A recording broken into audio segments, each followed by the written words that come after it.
Hola, buenas tardes. Mi nombre es Elizabeth García y junto con mi compañera Laura Barbosa le daremos solución a la actividad número 1 del curso de Neurociencia Cognitiva. Para esta actividad hablaremos de la percepción y el proceso de traducción de los estímulos, además de incluir los tipos de agnosias. La percepción es la manera en cómo recibimos la información después de un estímulo o después de un hecho experimentado en el ambiente. Los estímulos que podemos recibir se dan mediante los sentidos: la vista, la audición, el tacto, el olfato y el gusto. Nuestro cerebro recibe la información a través de los sentidos, pero también de los nervios sensitivos, para luego nuestro cerebro procesar e interpretar, y en función de cada una de nuestras experiencias anteriores, emociones, conocimientos y expectativas, dar una interpretación.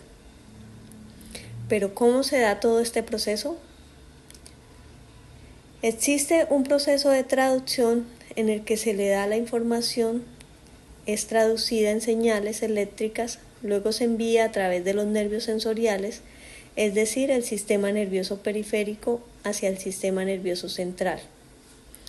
Entonces, cuando esta señal o impulso eléctrico pasa por algunas estructuras subcorticales, las cuales son el tálamo, que es la estructura que actúa como el centro de relevo de la información sensorial y es quien recibe esa señal eléctrica desde los nervios sensoriales y la envía a la corteza central para su procesamiento.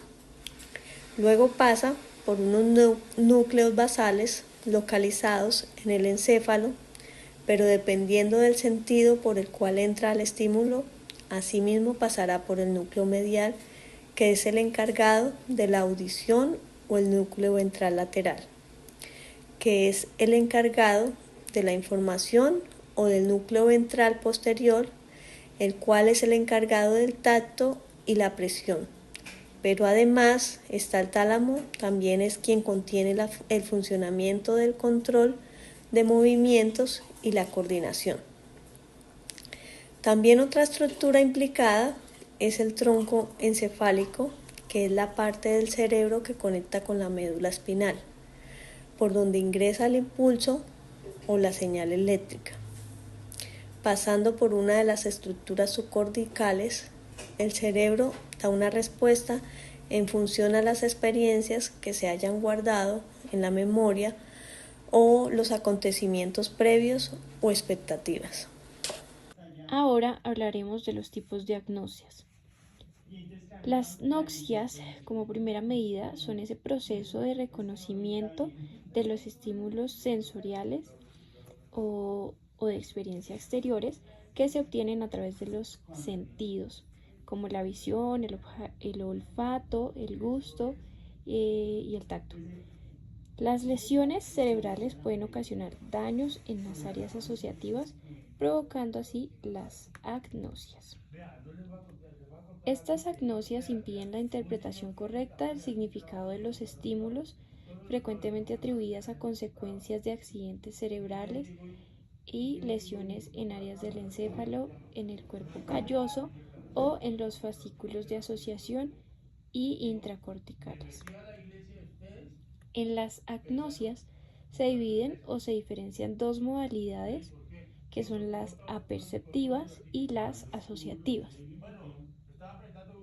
La apercepción corresponde a la incapacidad de identificar las características físicas de los estímulos, los cuales permiten establecer comparación entre los estímulos sensoriales recibidos y nuestro archivo de memoria, es decir, con la etapa del procesamiento perceptual, mientras que la asociativa es donde no se puede llegar a interpretar la información de esos sentidos.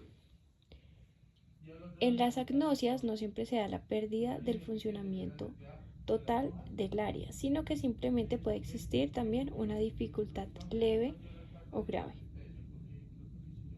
Están las agnosias visuales, las cuales se basan en la dificultad para el reconocimiento visual de objetos u otras categorías como personas o colores.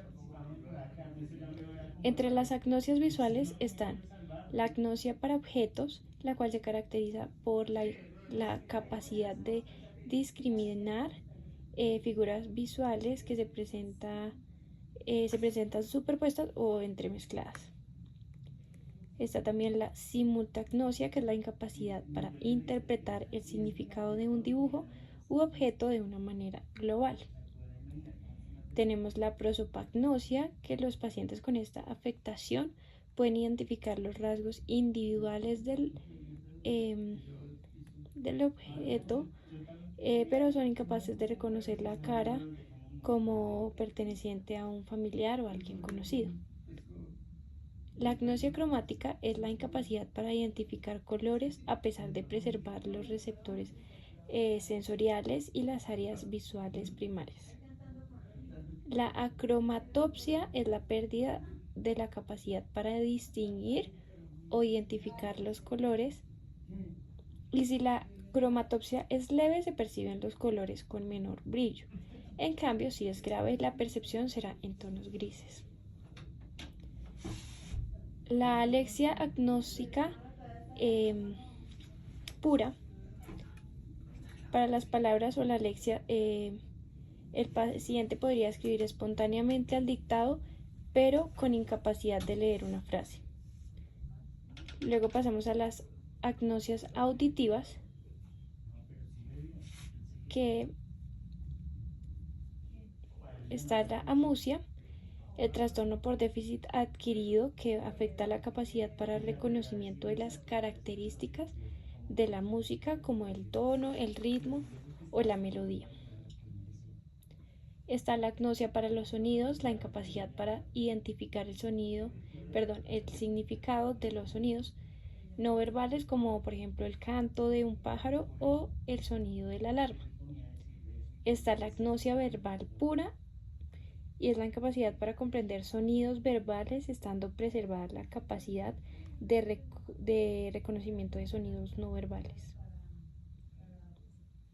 Las agnosias somatosensoriales, tenemos la agnosia digital, que es la pérdida de la capacidad para reconocer, identificar, seleccionar y orientar los dedos de la mano y las del explorador. Está la agnosia espacial, que es el déficit de orientación topográfica o planotopocinesia. Se pueden reconocer lugares habituales, pero se pierde esa capacidad para que dichos elementos sirvan como elementos de referencia y orientación topográfica. Pasamos a las agnosias olfatorias, donde está la anomia selectiva, que se da cuando la pérdida del objeto se refiere solo a determinadas sustancias o olores. Está la hiperosmia, que consiste en la presencia de una exacerbada capacidad para la discriminación de diferentes olores. Está la parosmia, que consiste en la percepción errónea de los olores, que produce normalmente en algunos o se produce por algunos tumores cerebrales. La cacosmia, que es la sensación de mal olor, siendo habitual en algunos casos de rinitis atrófica y de sinusitis crónica. Y por último está la anosmia sensorial, que es la incapacidad para discriminar olores causado por trastornos localizados fuera de áreas de asociación cerebrales. Y esta fue nuestra explicación acerca de la percepción y los tipos de agnosias. Muchas gracias.